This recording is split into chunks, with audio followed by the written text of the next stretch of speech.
Hey guys, welcome back to the Vivid channel. We have a really special guest today, Chris Clark from Dejavoo. Dejavoo has the hottest line of terminals out there right now, and we're going to go through all of them, from the old Q series to the P series to the Z series, all around. Really excited for this webinar, and I hope you get something out of it. And if you have any questions, reach out to partners at hellovivid.com after this, and we'd be happy to answer any questions and get you started with your Dejavoo terminals. Enjoy. First of all, good morning. If anyone does not know who I am, my name is Chris Clark. I'm the Vice President of Sales for the U.S. market for Dejavoo, also known as iPod Systems. I guess I want to give a quick commercial about the company for some of you that may not be totally familiar with us and everything that we do. This is sort of a timeline of our voyage journey in the industry. And way back in the mid 90s, my current CEO and founder originally founded a pretty popular brand of terminal and brought it to the US market called Lippmann Nurit. Nurit became a pretty popular terminal brand. And then I started with the company probably about 23 years ago with Lippmann Nurit. They were already kind of popular already. And then they kind of got bigger and bigger as I was with them. So the story begins with us having 30 years experience as an ISO-centric company or brand in the market. As some of you may or may not know the story, the company went public on the New York Exchange in the early 2000s, and then it was acquired by Verifone and then dissolved. So Dejavoo, or iPod Systems as it's known, was started in the early 2000s, not too long after that, hence the name. The company's brand is really iPod Systems. That's kind of like the mother company of all the different things that we operate and the brands and products that we operate with. Dejavoo is known as the hardware. So that's the different terminals we talk about. We've gone through 6 different generations at this point of hardware. We started with something called the Magic series, and then the V's and the VS's. And that was sort of our stepping stones to gain maturity and a solid product that's, feature rich and bug free and all that kind of stuff. That became our Z line, which was Gen 4. And you guys might be most familiar with that because that's our longest running. And we're here to introduce to you some new stuff, the QDs and the Ps. Spin in this timeline is our semi-integration solution, and this is what we're hopefully going to get Vivid POS to do in the new year. So we created a very simple API for ISVs, POS systems, ERP systems to integrate to us so that our hardware can facilitate payment for their system. Some of the just main bullet points of Spin are that it keeps the POS system or the ISV outside of the PCI scope. We handle all the sensitive data. We handle the security of the transaction, EMV certifications, etc. It's a single API. It's a single job that the developer has to do basically for their whole life. It's processor agnostic, so it doesn't matter what host processor the Dejavoo terminal is going to be on. It doesn't matter what type of Dejavoo it is from any one of the families, past, present, or future. Doesn't matter if it's on Ethernet, Wi-Fi, cellular. We've built out a cloud-based middleware called Spin Proxy that most of the systems will hit and then wake up the Dejavoo. So they don't even have to be on the same network. It can be here at my house, and there can be a POS at your house, and I can talk to it, and you can talk to me. So the benefit for the ISVs is that agnostic, so that they can open up new channels of resellers without having to recode. So that's some of the stuff about it. Now that we're in Android, with our new families, we've developed additional technology for what we call deep linking integration. So we have app markets on our devices, and a third-party app can be loaded on that device. Let's say if a POS has their own Android version or something, and then they can do an integration where the two apps are talking to each other within the device. That's deep linking. We also have some integration capabilities into our gateway we're going to talk about today. About the gateway we'll talk about, but there's lots of different APIs that we've built out to integrate with third-party stuff. So the QD line is what we'll hit today. The P line we're going to talk about. We're going to introduce this really exciting platform called iPod Pays. So again, this umbrella of iPod Systems has all these different things that operate underneath it. Dejavoo, the hardware. Denovo, which is a really cool back office merchant portal that is an optional feature that customers can enable with their Z or QD families of devices. So if they're building files in our terminal management system for those two hardwares called Steam, then they have the discretion to turn this the back office on and off. That system in and of itself is a 45-minute demo. It does so many cool things. So we won't really dig into that too much today. I have a recorded thing on it, or we can set that up as another session at some point. I mean, I could do this for hours. So we're going to lightly scratch the surface on some of the things. So we'll keep going. And we'll stop right here on this slide for a minute. There's a lot of chatter in the last year or so about the next level of compliance after Visa went nuts and changed the rules. Surcharge went from 4% to 3%. If you did cash discounting, you had to show multi-prices on the screen, which they called dual pricing. They wanted to see cash and credit or cash and card, depending on what the ISO came back and said was their interpretation of the next thing of compliance for their merchants. And of course, we got a lot of those different opinions. So luckily for us over the years, we've been the flagship of all these different types of fee-based programs. And we already had a lot of the maturity that they needed to versatile and change what their merchants needed to have. And we were doing mass updates, pushing out changes to the terminals because we had that technology and we didn't have to let the ISOs and the partners rebuild all their files. We were able to change configuration for them by running scripts, and then terminals are taking auto updates. So I wanted to pause here and actually share a video that I did, and it introduces the different configurations that we have. So we're going to talk about tender-based pricing, dual pricing, and our new True Cash discount program. So let me stop this share because I've got to bring up another screen here for you. Bear with me a second. I'm going to load the video first. Okay, and then let me just do a full screen share for a moment. It'll be easier to get the video on screen. All right, so I hope you can hear the audio on this. Tell me if you don't as it starts. Give me a second. Let me load it up. And I'll zip through it as much as I can. I'm not going to do the whole length of the video. The purpose here is to really just show you the different interface options, and it discusses a little bit of cosmetics on receipt options that you can do. And the whole purpose of the point is you can do whatever you like. We're not here to take a commercial stance and give you something and say you must do it this way. We're the software provider. You know, every ISO is going to have their own liability stance or their own commercial stance on what they want to do. So here we go. Hopefully you can hear that. You guys can hear that audio? I cannot. Can anyone else? I cannot. Let me see if I can share just that screen, and then it'll hear the media. You'd think I'd be the best tech in the world, right? All right, let's try this. Cannot hear that? No. You didn't No hear audio. anything? Okay. All right, tell you what, I'll narrate, okay? So here's what we're looking at right now. This is software that you might see already on the Z line. If you're familiar with our terminals at all, this is what we call our Aura software. As I introduce the QD line, this is one way that the QDs can also look, and we'll talk about the QDs here in a minute, but the purpose here was to show you different options, okay? So customers came to us and they said, well, I got to have this different pricing capability. Some of them want the terminal to print cash receipts as well. It's not really the requirement. The requirement was to show two prices. Did the terminal have to perform the cash transaction? No, but if you wanted to, it can. So you can have a cash button on your home screen that does that. And when you get to the point where you see me jump into it a little bit more, I'm going to try to speed up my narration. So let's just pretend I'm going to pass back a little bit. Sorry. So we were typing in $100, and this is the first version that we had. This was called tender-based pricing. This is still available if this is what people want. So we typed in $100. We have it set for 4% because this is cash discount, not surcharge. And we're showing a credit and debit and cash price. This screen is a little bit dynamic. If the merchant doesn't accept debit, we turn off the line of debit. If we don't want to add a fee to debit, then debit can say $100 and credit can say 104. So that was some of the versatility here. One of the things that was a little bit funny about this was if you chose cash, and I want to try to hopefully get it to the right point. Let me do, so I'm showing you the credit first. We did that, we chose credit, but I want to show you what happens with cash. So we start over, watch this. When you hit cash, okay, the way that the flow of the application was designed at the time, it says, please go run it as cash. Transaction abort, took you back to the beginning. Now you got to press the cash button to do the cash, okay? So not a big deal. And people were real, you know, a lot of people use this, but we designed something whole new different configuration. It's going to pop up here in a second. And it's called the amount first configuration. Why is it called amount first? Because you're going to see in a minute how the whole idle screen changes. And we ask for the amount first before anything else.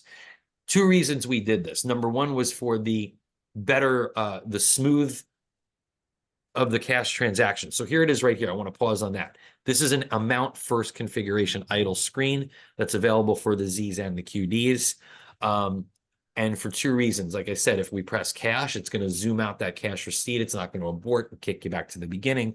And also one of the changes that we did cosmetically here was people didn't, some customers said, I don't want to see credit and debit. I don't want to see credit at all. I want to call it card. And so we changed the labeling, as you can see on the next screen right here. So now I have card and cash. And EBT, again, dynamically can be on or off. Maybe the merchant accepts it. If they don't, we can hide it. And so now the flow changed a little bit, where if I hit card, then the merchant has to choose credit or debit if they're set up for debit. Otherwise, it just flows into the rest of the credit transaction. So just to showcase a little bit of the versatility of that, okay? The next thing we did, and I'm going to show it in the video on the P series. Okay, so we haven't gotten into the call yet where we want to talk about this interface, but on the new P line, which goes in our gateway iPOS Pays, this is the interface of the terminals. I'm going to do a little orientation on that through the call. The purpose is it was designed here first, and at the time I did the video, this is the first release we had. The concept is still the same and can be done on the Z's and QDs with the amount first look. Okay, but the purpose of the cash discount, true cash discount program, what am I doing here? I'm typing in 104. So this is what Visa sort of thinks is the ultimate compliance. Apparently there's different levels of compliance. But their explanation when we presented it was, yeah, we really don't want to see an elevation of the amount you typed in. That means you're doing a fee and you're doing a surcharge. That's their interpretation. So in this configuration, the assumption is the merchant has increased their shelf prices to be their card price. And so the merchant is typing in the card price on the terminal. And then what we're going to do is give a true discount to cash. So then the lesser amount is going to be what's on the screen. You see me going through a handover prompt here that can be turned on or off, but there we go. And so you see what I typed, and then it lowered it down to cash. So that's kind of the difference here, okay? There's no other difference to the True Cash Discount program. There's three main facets to the TCD. We're going to call it TCD program, okay? One, you're typing in a higher amount, that discounts to cash. Two, we can put a calculator into the system. We call it a cash register. And I'll show you that here. Okay, let me zap out a little bit less. So we put in a cash register function. You see the calculator icon at the top of the screen. Purpose of that was the merchant didn't raise his prices, but we still need to give full disclosure to the customer of dual pricing. We got to give them that choice. So that program, that feature at the top, allows the merchant to list item prices and then show dual prices for each item to the consumer. It'll show on a pin pad. If we have a pin pad attached, it'll face the consumer and show it. We can print it. There'll be a little button for a printer, and we can hand over a receipt if we want for them to have the choice. So you'll see me punching in a few items here, maybe one or two. And then when you see me go to proceed, you'll see a new you'll see another screen come up, and I'll pause on that so you can gander at that for a moment. Okay, right here. So I typed in 3 different items. I typed in their price. We can configure this to either be the cash price they're typing in or the card price, and then it works the way it's supposed to. You see the printer icon at the top in case there's no pin pad. You want to hand over a disclosure to the consumer. And so here it shows the discount at the bottom, and then we can flow into the payment. So when we hit payment, it takes us into the regular transaction flow. The third point of it is we added this ultra safe feature. If the ISO says, you know what, I want to do this, but I also want, if a debit card is presented, to give the cash price. And so we created a really unique thing, and we actually file patent on this because other terminals don't do this, where we can turn on treat debit as cash. So we can check the bin range. This is not surcharge where we check bin range, but this is another feature where we can detect if the card presented is a debit bin range card and then give the cash price, even though we showed card price at the beginning. Sorry for the barking. I have a puppy. We have a baby puppy in the house, and she don't care I'm on a recording. Never do. So, all right. So that's your TCD. And like I said, it's available across the board here. Guys, questions on this stuff before I move to the next subject? This is awesome, Chris. So this is all customizable, as you were saying, and you can do obviously a true surcharge too if you wanted to, or the merchant wanted to do that, but it's completely set up for dual pricing, cash discount. Yes. yeah, whatever, Yeah, whatever. so surcharge is something will, there's three main ways we'll always do things, right? Traditional pricing, you don't want to do a fee. Surcharge is obviously a much more narrow rule set that we are a champion on, where number one, if it's run as PIN debit, ain't going to get a surcharge. EBT, never going to get a surcharge. Hard coded, terminal notes. Run that card as credit, it'll pay attention to bin range. So if it's a card that has debit properties, surcharge is not applicable. And you're at the 3% cap, right? And there's all different bells and whistles that are in all these configurations. And then you talk about cash discount with the dual pricing. Is it bypassable? Can the merchant have discretion to bypass the fee? Yes, they can. Can we pass or protect it? Yes, you can. Can you not do that? Of course.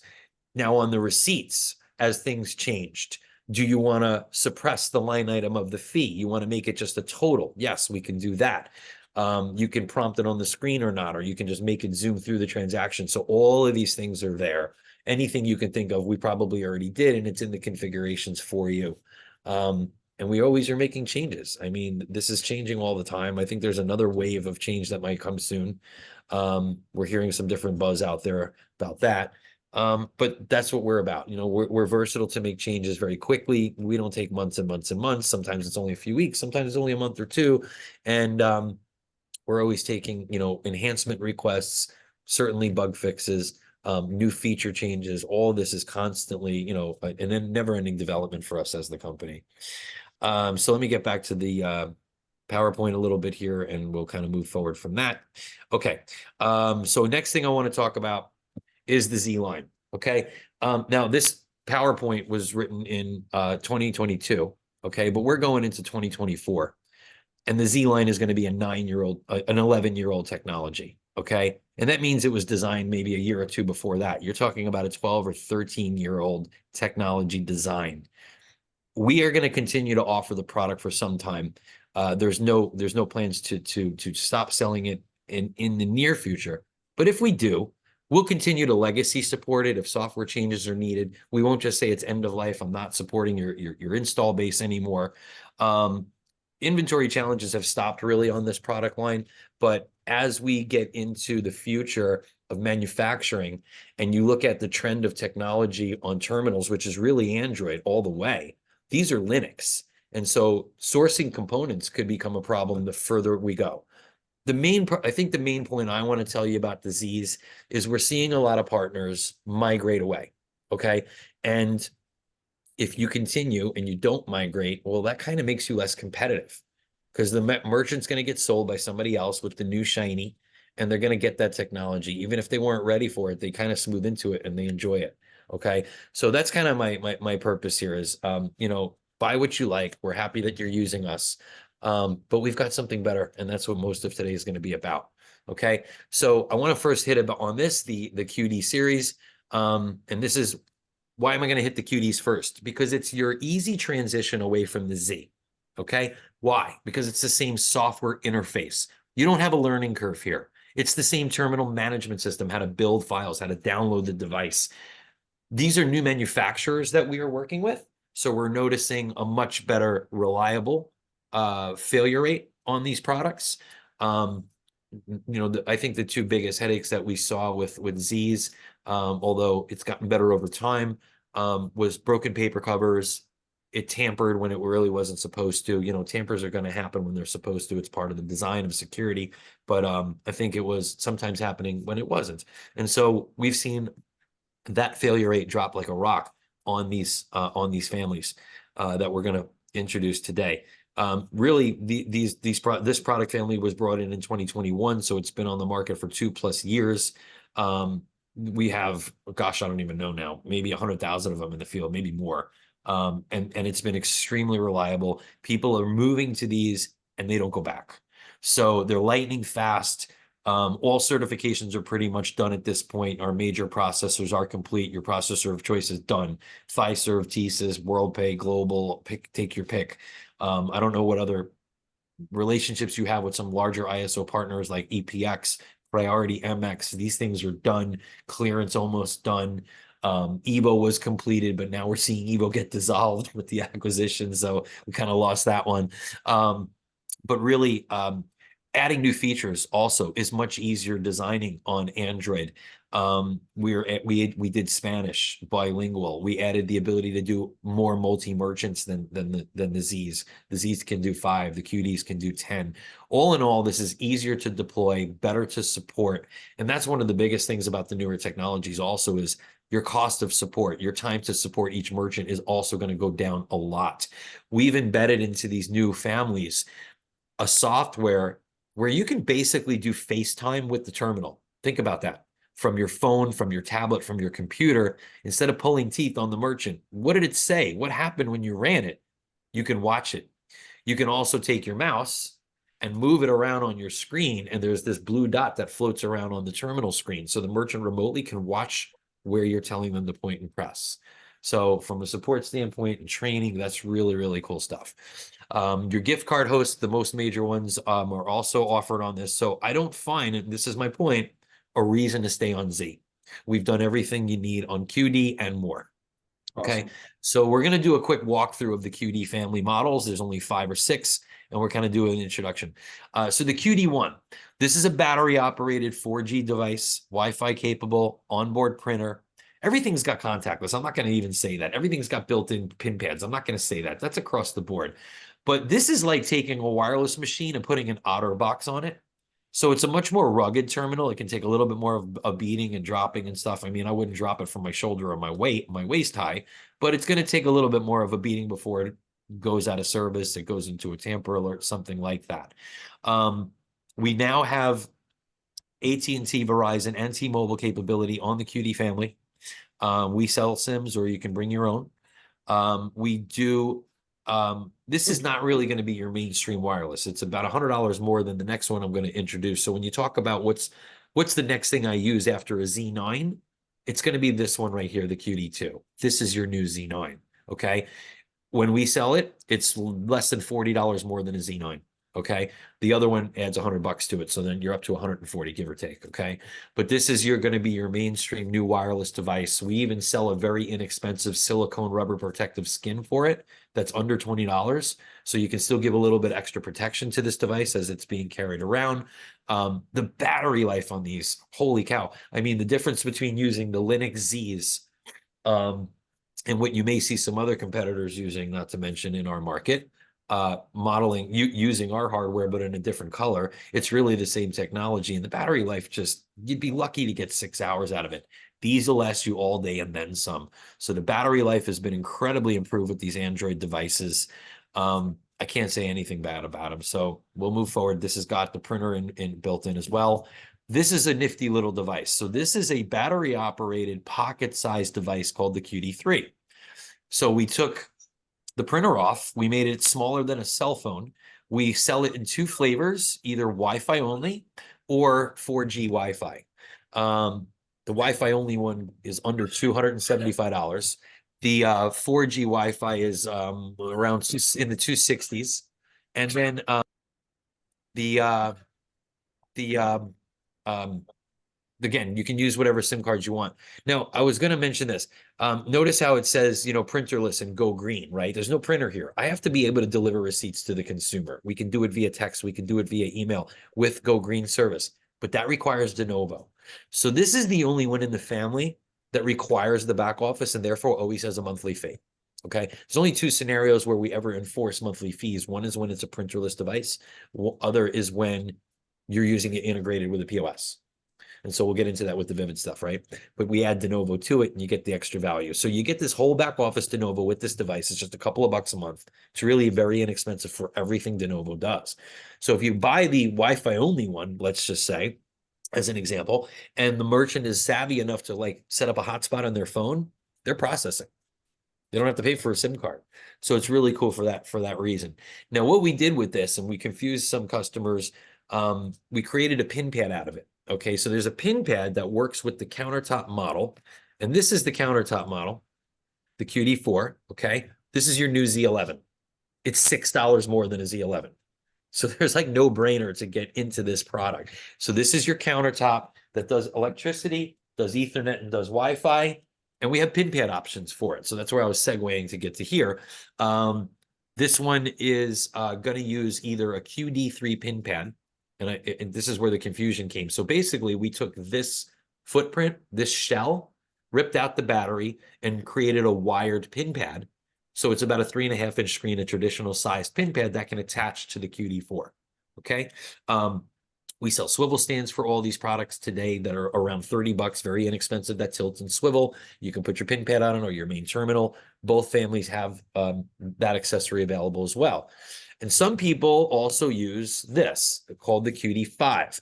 It's the same shape and size as the QD4, so it's a bigger footprint of a pin pad. It's a bigger screen. If that's what people like, that's fine. They're the same price. The QD3 pin pad and the QD5 are identical in price, so it's just pick your size. At this time, we are also carrying the QD4 in black and white. We have stock of both. Some people like white terminals. And for that, we also carry the pin pad in white if you want to attach it to the QD4. So we've got a white pin pad and a white terminal if you like it. Otherwise, black's our mainstream of what we carry.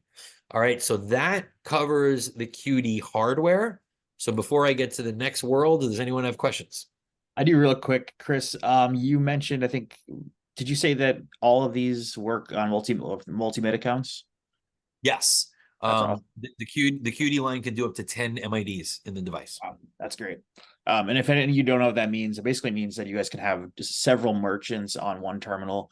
And that's like really great, like in a salon setting, for example, because they may have, there's different people own the different booths or different chairs, and they can all use the same terminal. They don't all have to go out and buy a, Yeah, $200 device, which is we great. see that, and we see that in law offices, dentist Yeah. offices, doctors, they have their own mids. We also see it in pretty cool configurations where one mid is going to do cash discount, one's going to do traditional or surcharge and traditional, et cetera, et cetera. One's going to do retail, another one's going to do restaurant with a tip line. We can do all that versatility. It's a little bit higher, it's a little bit less used, but we can also do multi-host.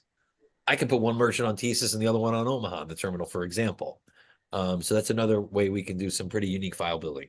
That's crazy. That's great. Thank you. It is a little crazy. Wait do you see the file build? It's a little crazy, but it's not that terrible. Glad you guys So are doing them. Courtney threw a question on the screen. Do any of these new devices provide backup like Ethernet in the event Wi-Fi disconnects? Speaking primarily from more rural areas where Wi-Fi may only be unreliable. So yeah, the QD4, your countertop terminal has Ethernet and Wi-Fi options. The battery operated ones typically don't. So if you're going to walk around with a wireless device, there's not a way to, it's not practical to connect an Ethernet cable to it. But yes, the countertop QD4 can do Ethernet or Wi-Fi. There's no battery in it, so this one needs electricity at all times. And when I get into the next family, we're going to talk about next, the countertop in that family also does Ethernet and Wi-Fi. Okay. I do have a quick question. Yes, sir. On the QD2 and the QD4, the card goes into the side. And I have a lot of people use the gateway with the QD2 and the QD4. And so the machine is set up for the customer to put his card in. They're constantly trying to put the card in at the bottom. Is there a way to, on the screen, put a little notice there saying insert card to the right? Does that make sense? Already thought of an in design coming soon. So we're adding arrows on the screens because people are used to the bottom. We're doing that. Oh, so there'll be arrows showing, hey, please insert card here. Yes. Okay. So we're adding some visual changes on the screens in future software. It should be early next year. Appreciate it. Thank you.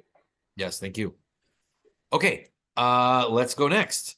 So now we're going to talk for the rest of the time about iPOS Pays. Okay, we created our own omni-channel gateway solution. What's unique for us about it, number one, is we're processor agnostic. We don't compete with you. We don't do processing. So this gateway lets you bring your own mids. Okay. Omni-channel, what is that? It means I've got a platform here where the merchant has multiple endpoints by which to process transactions. Okay. We're going to talk about the P terminals that are living in this environment today. That's for your card present solutions. We have a virtual terminal. We call it a cloud POS. We have hosted payment, facilitating payments from a merchant's website. We have a really cool product for phones that I'm going to show you as well.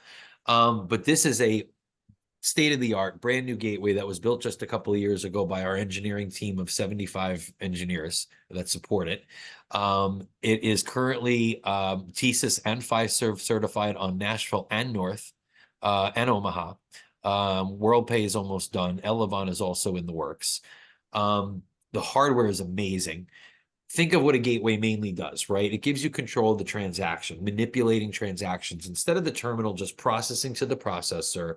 And it's only that relationship between terminal and processor. Now I'm hitting a cloud first. So the unique thing about the terminals is it's what's called the thin client. It means there's really nothing in the terminal at any given time. The transaction's in the cloud immediately. What does that mean? Well, think about TSIS. Your merchant breaks his terminal in the middle of the day. On TSIS, somebody's got to rekey transactions. TSIS can't force close batches. I can do that. So now I have host capture capability on TSIS Sierra. Okay. You don't have to worry about any of that anymore. There's a lot of things that give you that empowerment in this gateway, the ability to do refunds and voids in the cloud, even after the batch is closed. Every single transaction, we tokenize the card so we can manipulate in the cloud. Okay. One of my favorites, I mean, there's so many bullet points here. I'm not going to go through each one, but I kind of picked my favorites. And one of them, the ability to do a tip adjust after the batch is closed. How many times the merchant calls you and says, I batched out, I forgot to add my tips. And then customer service has got to go get the card numbers. The card numbers have to be compromised to the merchant, and somebody's got to key in new sales. All of that goes away with this platform. So the merchant can go into their gateway login, go to the transactions module, and click a button and do an additional auth all by themselves. So the effect is the same without all the customer service and the compromising of the security of the card. Okay, really cool feature. I'm going to show you the device. I have one here on my desk. I know it's hard to show you with virtual terminal, virtual backgrounds. So I'm going to do a screen share, and you're actually going to get a little orientation of the terminal. We're going to talk about the virtual terminal also, which has a customer vault. We can do recurring payments with that. We can send links to pay with texting, with email. We can either create customers in the vault automatically. So when I do a digital receipt, like a text message of a receipt or an email of a receipt, your card's automatically on file, attached to your cell phone number or your email address.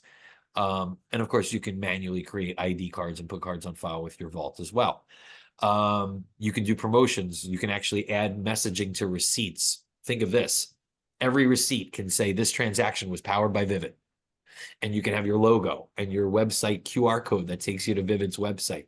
You can do things like that with customized messaging, or you can take it to the merchant level. And the merchant can say, this receipt is a 10% coupon, come back. Or, hey, we have sales on Wednesdays, something like that. So we have this digital promotion capability within the transactions. The dashboard is very robust for data aggregation. I'll do a little bit on that too. And the monthly price point on this, this is a gateway. It's got a monthly fee, but when we show you, it's really just a few bucks a month. 99% of the monthly SaaS fees that we would charge to a partner are flat. There's not per transaction costs to use this for most of what we do inside here. So it's just like pay one price, here's the whole system, and we just multiply how many devices or endpoints are in use, whether it's virtual terminals, physical terminals, phones, hosted payment, and then we have a price schedule for that, okay? And support. We're the kind of culture of a company that really doesn't sleep when it doesn't work. We love to champion ourselves on our support and our service and our know-how and our technology. So we have a really great call center. It's facilitated between two facilities, one in New York here on Long Island and another one in our Puerto Rico facility. It's not outsourced. It's actually an office we have in Puerto Rico. So our call center combined is about 14 or 16 people. We handle somewhere between 400 and 500 calls a day right now. And we handle your merchants if you want us to. We handle your agents if you want us to, or you can have your own call center and we help train your call center and support your call center. Okay.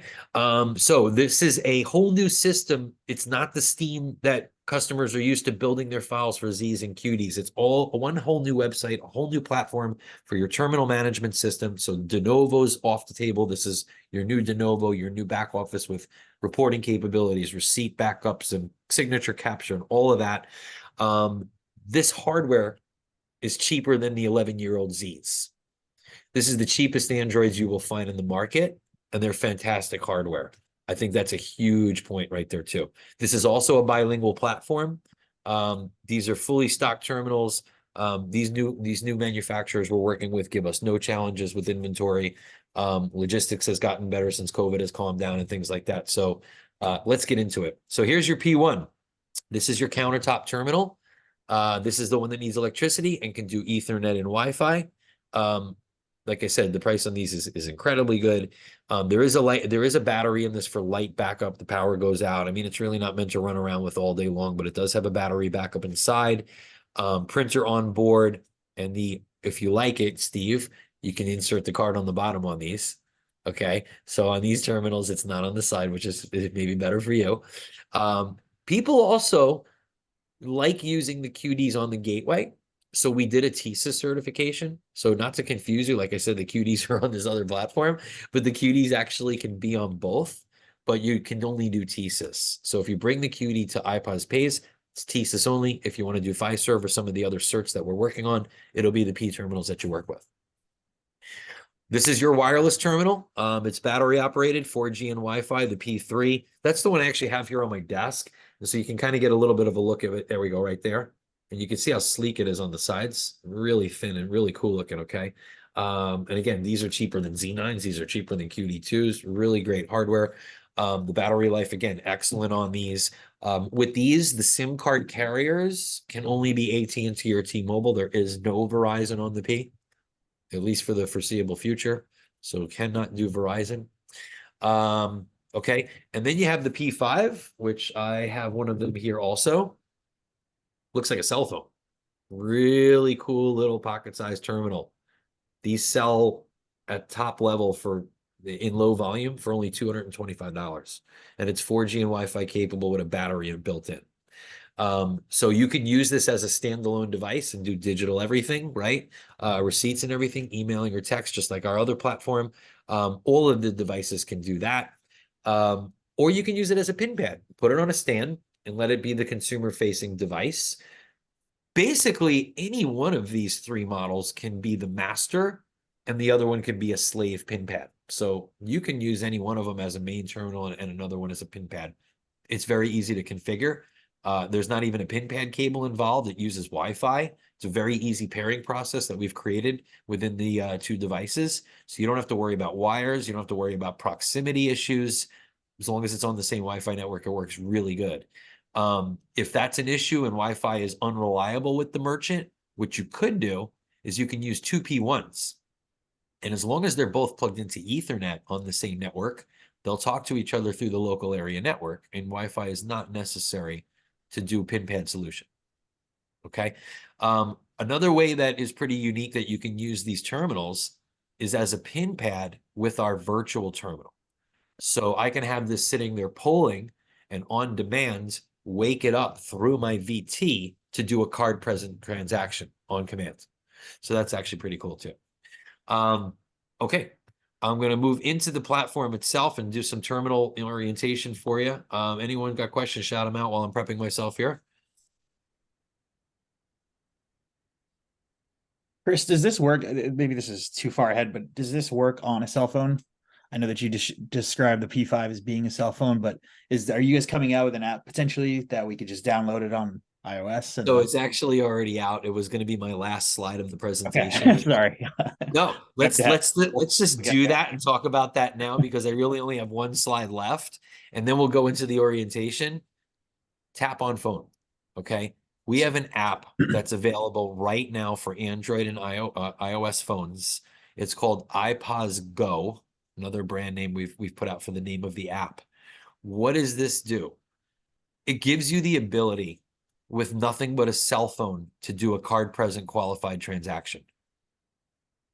Okay. No hardware is needed to sell to that merchant. No dongles, no Bluetooth readers, no little swipers you got to plug in. It's just the cell phone. I'll do a demo on that today too. So yeah, that's available right now and can do everything you want. The cash discount, the dual price, the surcharge, whatever. So I'll show you some cool things about that. All right. So that's what we're going to dig into now. Let me close the PowerPoint. All right. So this is, oh, screen sharing stop. Excuse me. Let me get over to AnyDesk. All right. You should see AnyDesk now.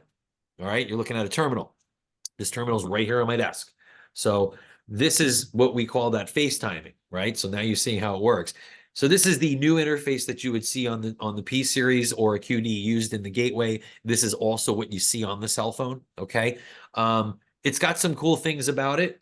If you look at on the top left, it says sale. If I want to change transaction type, this is where you change the transaction type inside here. If you need to configure Wi-Fi, you'll hit that icon on the top right, brings you to a Wi-Fi screen. You can see the name of the network I'm on, its signal strength. You can check connection. Again, these are thin client terminals. There's no offline mode. So when you're doing gateway, you got to have connection. So we can check to make sure it's good. You can configure a different network by hitting configure, and it takes you to an Android screen, which our QDs do as well. So there's no training needed here. You know what this looks like. All right, so we can go over back to the main screen. Logos. Notice my logo in the middle of the screen. It can be yours. It can be on the phone that way, on physical terminals, even the QDs on or off the gateway can do logos. We can do logos on receipts in the QD family. I don't know about on the Ps yet. And the gateway itself can be co-branded. So your ISO logo can be on the website when the merchant logs in, they see your logos and not ours. On the bottom left corner of the screen is our red gear button. And I like to show a couple of things in here. We can change the language inside here. So if you go to language and theme, I can change it to Spanish on board. We can change the date and time in here. We can do encryptions in here. We support remote encryption. I should talk about that on all of our families. So for a partner that does multiple different hosts or multiple different channels, and they encrypt with different keys from one deployment to the next, you can do it on your own in your office. So you just buy our terminals without encryption. You don't have to send them back to a facility. And then you contact your Dejavoo contact. You give them the serial number. You tell them what key you're going to encrypt with. We tee it up in the system. We do the invoice. And it takes you about 2 minutes on a Z or QD to actually perform it. On the Ps, it takes you 0 seconds because it encrypts itself. So when you build the file, you plug in the name of the key. You turn on the auto encryption mechanism. And when you download the TPN right before your eyes, it encrypts itself very, very quickly. You can also see inside here the serial number if you needed to. You can scroll down to where it says about. Inside here, it tells us if the device is in production mode or test mode. UAT is our test environment. So we can give you guys a sandbox for no cost. You want to play around inside it as an ISO. You want to play around inside it as a merchant like I do with my demonstrations. So you can get used to supporting it or demoing it to your merchants. We can give you logins for that. You can scroll down in here. You can see the serial number, the terminal model, that kind of stuff. Okay. Let me show you the language and theme, which is kind of cool. So let me give you take a look quick of the visuals. Notice how that looks for a second. Just take an image in your mind. Notice how these buttons look for a moment. Okay. And as I go through a transaction, let's do a flow of a transaction real quick, actually, so you can see some differences, and I'll change the look. The red swinging tag on the screen. Some merchants need a prompt. I need a server prompt, guest number, table number, employee number, whatever. These are configurable. You can change the titles. You can have 1, 2, or 3. You can make them optional. You can make them mandatory. They can accept alphanumeric values. They show up on the receipts. They're able to be filtered and found in your transaction screen, run reports based on those values, tip reports, server reports, etc. So I'll just put in a server number. Okay, so you'll see it saved there now. And we'll run through a transaction real fast. Okay. So this is actually, I think, my regular dual pricing that's on here right now, not the TCD program. The tips can be configured on or off, of course. The soft keys that you see can be configured for different percentages or even dollar amounts. We can flip it that way too. I'm going to skip that for the moment. This is a screen that's here because I'm giving the merchant discretion to bypass fee if I want to. So they can press the scissor button and discount it. In this configuration, it's password protected. We can adjust off the fee if we want. Okay. I'm going to keep it. I'm going to move forward. There's your dual price. So we can record a cash transaction if you want. You hear it makes a tone. It prints the receipt. And then you got customer copy options. You don't have to print the receipt. I mean, you can turn off paper and you can make it a paperless device. There's all these configurations in the TPN configuration. I'll do an SMS of the receipt so you can see it later. I'll just send it to my phone so you can see it. And we have this survey question, which is really cool. The messaging at the top can be configured. It can say whatever you want. And then based on the feedback, I can send follow-up texts. The merchant can send a happy response or a sad response to their happy or sad feedback chosen. And there also can do, let's say the merchant has a Yelp or a Google reviews for their business. If you gave me positive feedback, maybe I want to send you to that website and you can leave a review. We can automate the link into the text of that Google reviews or Yelp page. It can automatically go to the consumer. All right, let's do one more with a credit card. So on this screen, you see we're ready to tap, insert, or swipe to do credit. I can switch to debit from here or EBT if it's enabled. I can enter card manually. I can also send a link to pay. So not only can my virtual terminal send you a text or an email with a way to pay me, I can do that from my physical terminals and from our phone, tap on phone product. I can email or put in the phone number. I can give away a time to pay. When it expires, we can put in a reference number, a description, and off it goes. So when the consumer gets that and they click on the link, it opens up a payment screen in a web browser. Very simple screen. That fees can still be added, tips can be added, all that good stuff. We also, just the other day, announced ACH capability in this platform. So there's two big things that this platform can do. QuickBooks Online integration and Paya ACH is now released on Paya. We're going to look into other providers in the near future, but right now it's Paya. So whether I send a link to pay from the virtual terminal or from physical terminal, card or ACH can be options that the consumer sees to make payment with. So now you have in a virtual terminal or a send link environment, dual pricing, not just on physical terminals anymore or on the phones. Okay. So I paused on that. Let me finish the transaction finally as I'm talking. I'm going to tap a card to the back. You hear it makes a chime. Confetti flies on the screen. Really cool looking interface. And then we can do the digital receipt. I'll do one more for that.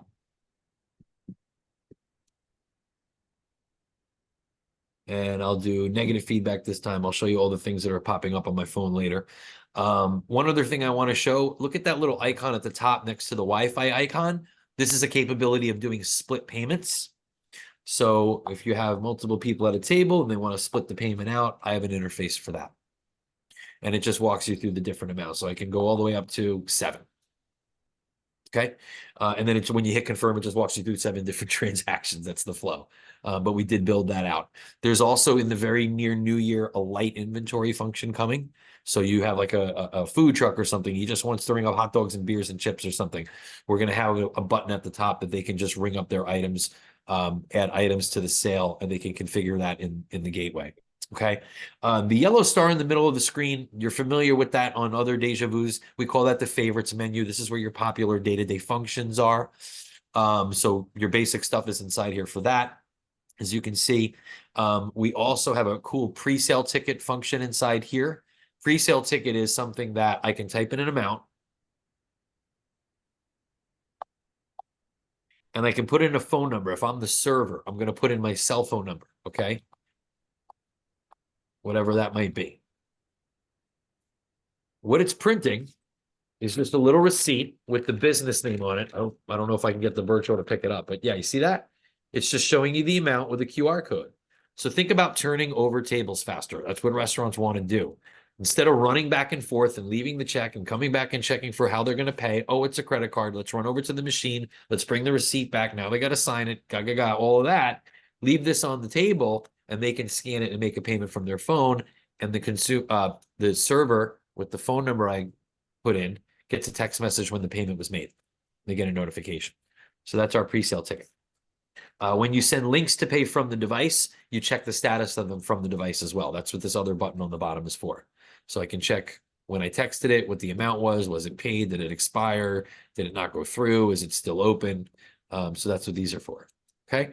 On the bottom right corner of the screen, there's some really cool stuff in here. We have a contact us button where the ISO can customize their contact information here for support. We have a call me feature. Dejavoo did this, where the merchant says, I'm a little busy right now. I'm shorthanded. Just call me. So I can press call me back. They can choose a reason why they want to call back, put in a phone number, and it creates a ticket. And the ticket notification is emailed to the support group. So there's a ticket number that's managed in the gateway. They can leave comments and prioritize it, assign it to employees, open, close it, that kind of stuff. And the merchant gets notification of it also. So if they're a remote employee, they're remote and an employee presses the button, they get notification that somebody is asking for help on the device. Okay. You want to do FaceTime on this terminal? This is how easy it is. You launch your AnyDesk on your computer or whatever you're on. You tell the merchant, press that little blue guy on the corner of the screen and press remote diagnosis. And AnyDesk comes up and you tell him, read me that number you see on the screen. I type it in on my computer and it asks him to accept the connection. Now I'm watching that terminal live. That's how easy it is to connect to the device. This is my favorite. How about built-in training videos? So if the merchant says, I forgot how to do a refund, though, I forgot how to do a tip, get over here, drive in your car, show me how to do this. You don't got to do that anymore. They can show a video right on the device and it walks them through how to do it. And you can also do AnyDesk and watch them remotely now too, right? So all that remote support is much, much smoother. Okay, so built-in training videos, really cool. Okay, let's show you my cell phone. So where did my cell phone go? Over here. Okay. 2 reasons I'm showing you my cell phone. We're going to go through tap on phone and I'll just show you the interaction I was getting with all the texts. All right. So I have AnyDesk installed on here. I'm just going to launch that for you guys. Change sessions. All right.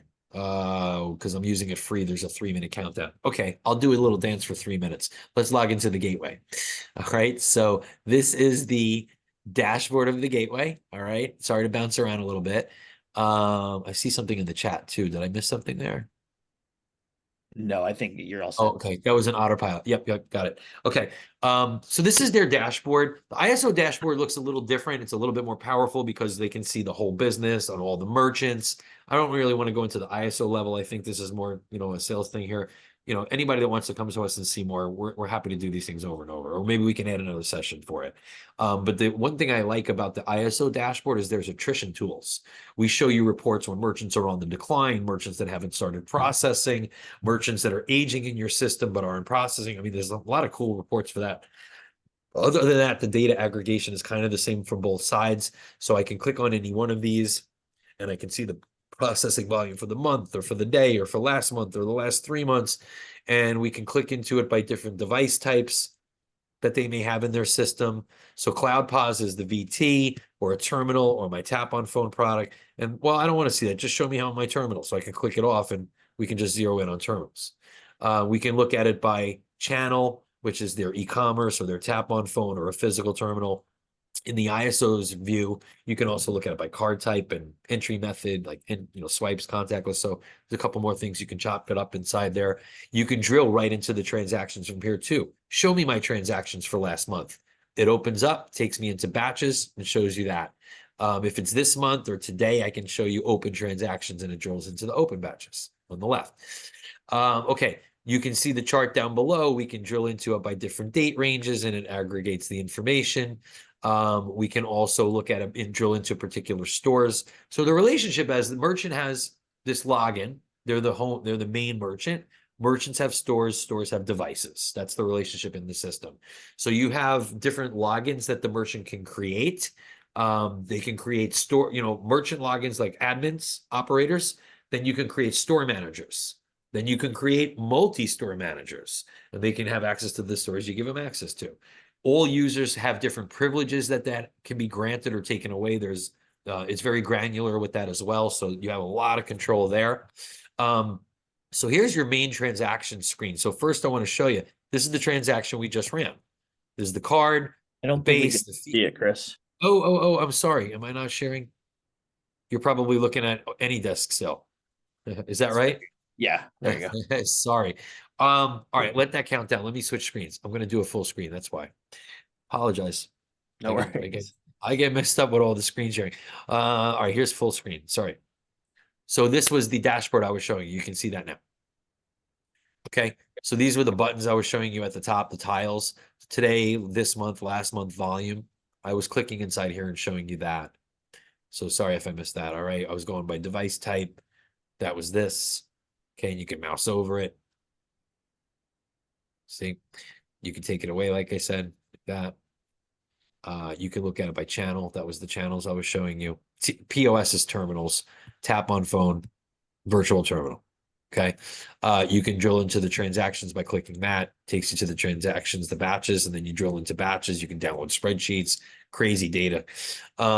Here's your date ranges, so you can see a chart over a time period. Okay. And then the chart updates and it, jumps up and down like a bar chart. I just don't do a lot in here. This is where you can filter into a store and see it like that. There you go. Okay. So you see something like that, or you can drill into a particular device. You see some other values down at the bottom that are useful. And then I jumped you to transactions. So here's where we started talking.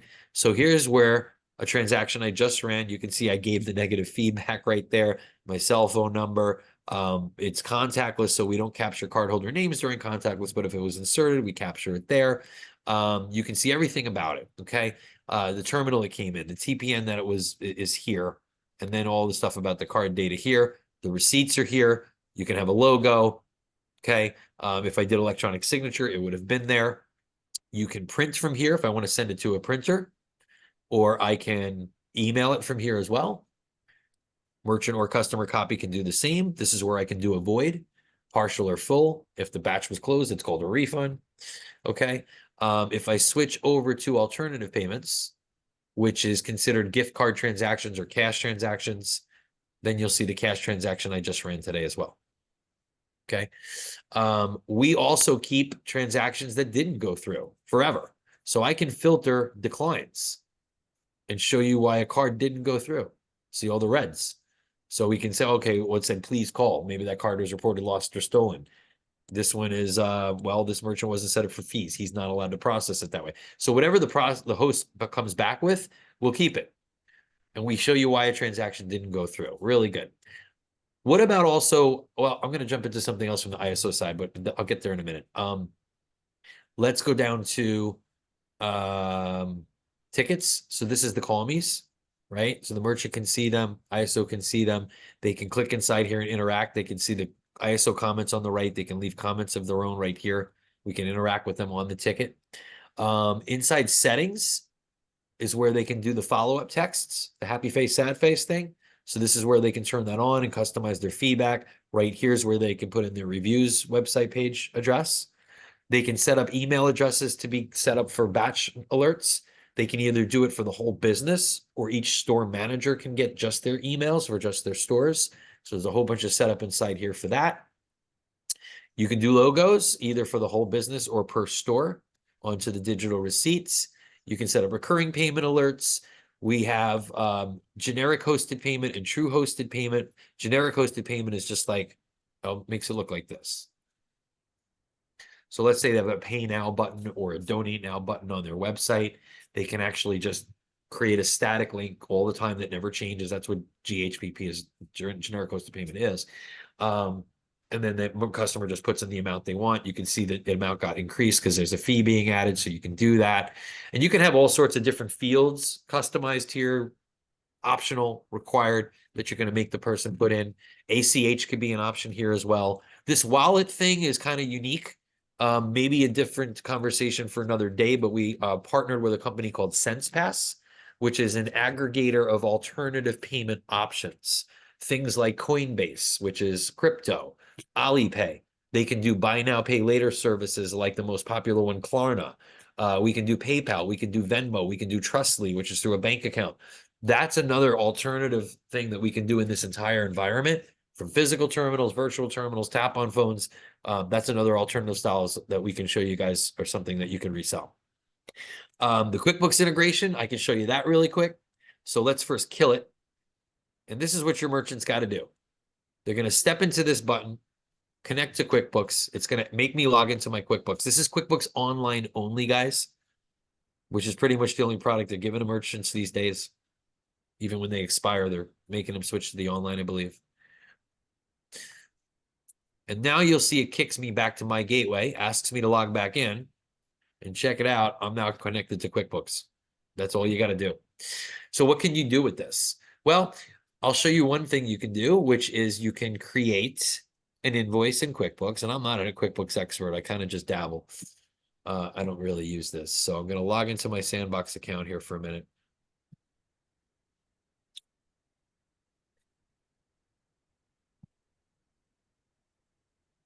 Takes a second to punch up, of course.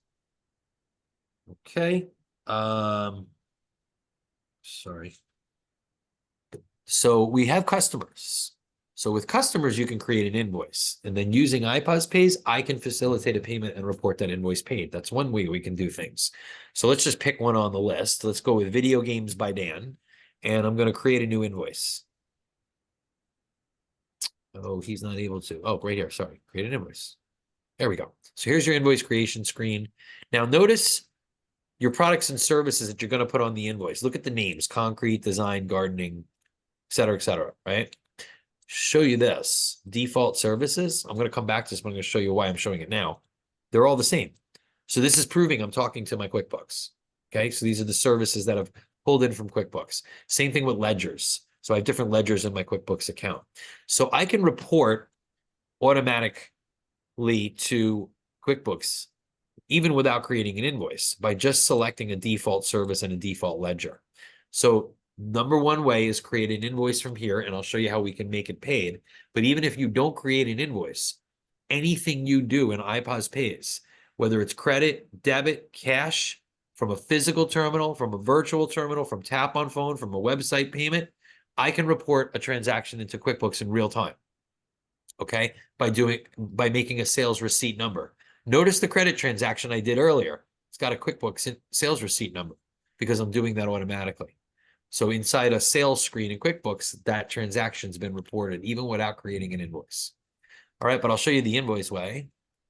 So let's just say we did rocks installation outside in the business. We'll set an amount. That's too big. Okay, and we'll save the invoice. And notice at the top, invoice number 8487 has been created. So now we step over to our virtual terminal. This is called the Cloud POS. Okay, so what can we do with Cloud POS? Like I said, a couple of different modes that we have here at the top.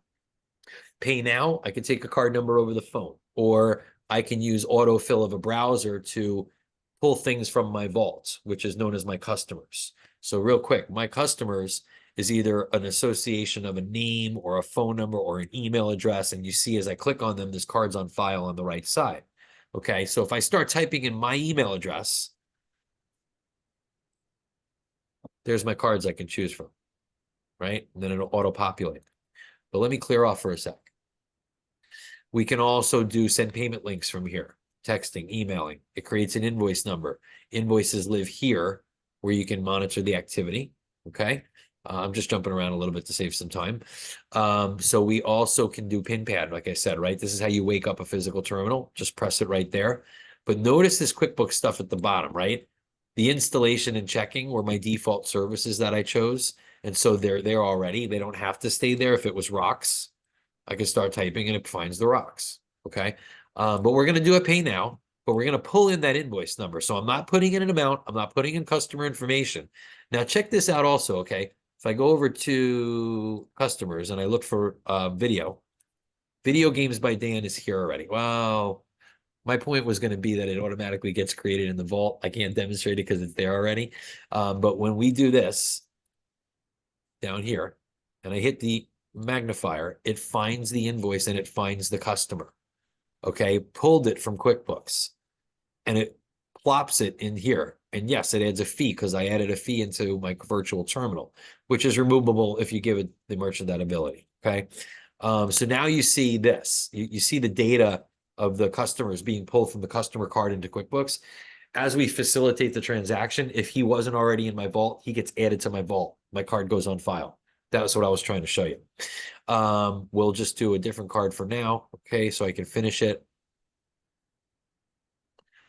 And when I process, okay, I get a receipt, emailed and texted. It would have been that guy's if I left his in there. We can see the merchant copy or customer copy from here again so that we can send it to a printer or save it as an image if we want to.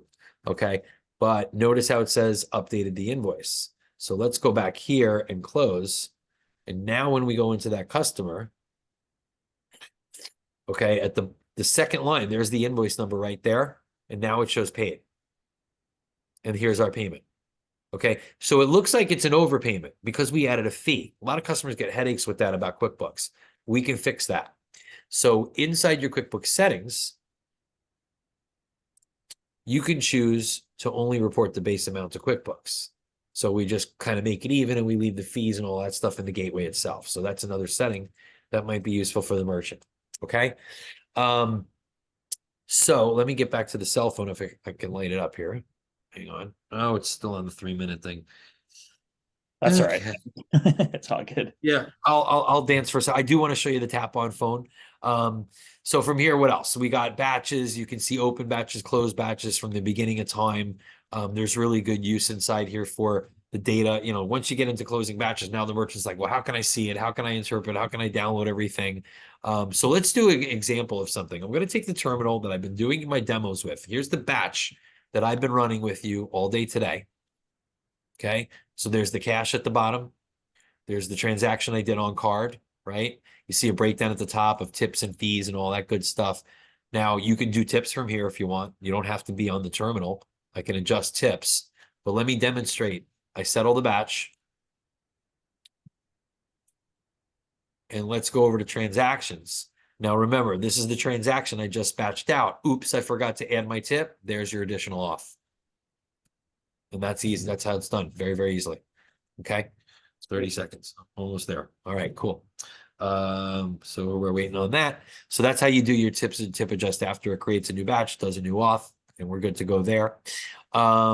Developer Central, we also have the hosted payment API for the merchant right here. If they want to do true hosted payment, frame it in their website, customize it with colors a little bit. You can do some really cool stuff with hosted payment. You can also use that code to send texts or emails to pay through their systems. You can even on printed invoices that the merchant may send in email, in physical mail, you can put QR codes to pay, and that's part of the coding as well. So hosted payment does some pretty cool stuff. All right. Oh, this is killing me. All right, you know what? I'm going to try and do it this way for you. I'm going to see if I can do it the old school way. Let me move my laptop a minute so I'm in a cleaner position. Reports are down here too for tips reporting and batch reportings and server reports. Give me 1 second. I'm just going to move physically here for a moment.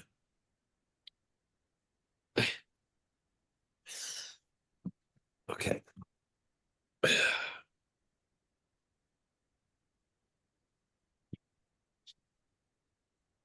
Just try to get a cleaner background for you guys in my house. I'm normally upstairs in my home office, but because of Puppy, I'm down in the den where she has a playpen, so she's not ruining the carpet in my office. Okay, let me get a card tap with. So this will be a little bit of the end of it. I want to show you iPods Go. Guys, this is a game changer, I'm telling you. So I really do want to show you that. Okay, so now here we go here. Let me take off the virtual background. Turn it off. And here we go. Okay, guys, now you can see me better. So cell phone. The app is called iPods Go. So I'm launching it here and you'll see it. Okay. And once it launches, it's going to look like a physical terminal. It just took an update because I didn't send something to it, so it automatically updated. So it's rebooting for a second. Now notice, remember how I was showing you the interface on the physical terminals? Look at the difference here. See how it's colored and not outlined? Or when you go into the favorites, it looks a little different. I was going to show you that on the other machine. So you have a look and feel for that. When you go into the red gear on the device and you go to language and theme, you can switch it to Spanish. You can also change all of this look and feel. So you have a couple different customizations for how the interface actually looks, which I thought was kind of cool. But look, there's not much to talk about except that it's the same thing as on the physical devices. It's the same interface, and you can do logos, as you can see. We also have training videos built into this. I mean, the whole 9 yards. We added additional videos on the bottom on this. I'm going to show you why, because one of the tricks about it is, where do I tap? Where is my sweet spot on my phone? And so we created a wizard for that. When you hit the red gear on this one, okay, you can then see there's something at the top that says NFC zone, and it's a wizard. It's like it shows them where to go. So as I take it and I wave it around on the back, it takes me through attempt 1, 2, 3, attempt 1, 2, 3, and the phone buzzes when I hit the sweet spot. So it teaches the merchant where to tap, okay? Because that's going to be the hardest part of learning how to use this thing. Other than that, it's the same interface. We put in an amount. Try to do this without messing with myself. Okay, there's your tip screen, same idea. Notice how it's a wheel this time instead of at the bottom. So that's the different look and feel kind of thing to it. All right, you can still do the dual pricing. Now, when we get to the end, it's initializing the reader and it'll say tap. Watch me here. All right, I'm taking the card from the back and I tapped it. That's card present, just like that. You can do Apple Pay if you want. Like, so if the consumer says, I want to tap your phone to your phone, we can do that. Google Wallets and Samsung Pay, all that stuff. So it's the same interface at the end with your digital item, digital receipt options. Now, also, we've added a few things in here. What if the customer says, my card doesn't tap, but this is the card I want to use? So we had to think of other things. We're adding in a button that does manual entry. That's coming. I think it's already on the Apple, but mine's the Android. So when we press that, it opens up a payment window embedded in the phone, so that I can just take the card, read it, and type it in on my phone. The thing we initially did was a QR code. So before we thought of that, we said, well, I can bring this up and the consumer can scan this and type in the card number on their own phone. So that's option number 2. Option number 3 is SensePass, if you guys want to get into alternative payments. And then finally is also send link to pay. Just like on physical terminal that I showed you, you got that yellow button, and then you can send links to pay the same way. Email, text, and you can do a quick payment that way. So that's really the whole part of Tap on Phone. Questions, guys? I probably skipped like 15 different things I wanted to show you, but that was a long, No, thank like you, I said, Chris. I think you've there's a been lot, awesome. there's so much. There's so much here, and I honestly, this is very eye-opening for me. I didn't realize how advanced you guys have come since the Z line. This has really blown my mind this morning. So we're really excited about it, and we can definitely do a part 2 to this. I think that would be a good idea after the holidays, and just kind of go into a deeper dive on some of this stuff. But Yeah, thank be you so happy to much. do that. There's so much different modules we can dig into on this. And I didn't even talk about it because you got your own. And we don't like to compete, but we have a POS system too. So I'd rather you use yours and integrate with us, but not every POS system is for everybody, including ours. Of So course, yeah, no, absolutely. maybe there's some synergy there, but that's for another presentation if you want it. I think the best thing to do is get into the system and play with it and touch it. Some of the names on the call here that I recognize already do. So thanks for that. And when you guys are ready, we'll let you get in there.